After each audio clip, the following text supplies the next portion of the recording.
Hello friends, welcome to our new blog. আজ আমরা বানাবো এগ রিভিল। এর জন্য আমি এখানে 4টে ডিমকে সেদ্ধ করে খোসা ছাড়িয়ে ছুরি দিয়ে মাঝামাঝি কেটে হাফ করে কেটে নিয়েছি।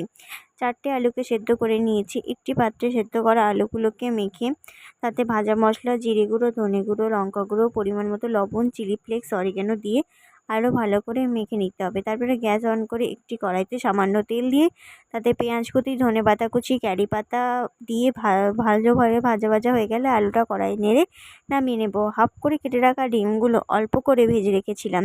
এবার মশলা মাখানো ফ্রাই করা আলু দিয়ে ডিমগুলোকে পুরোপুরি ঢেকে ব্রেড ক্রাম্বসের মধ্যে রেখেছি। 2 চামচ বেসন, 2 চামচ কর্নফ্লাওয়ার, 2 চামচ ময়দা দিয়ে একটি ব্যাটার করে রেখেছি। ওই ব্যাটারে ডবল করে কেটে রাখা ডিমগুলোকে বসিয়ে কড়াই গরম করে তেলে ছেড়ে দিতে হবে।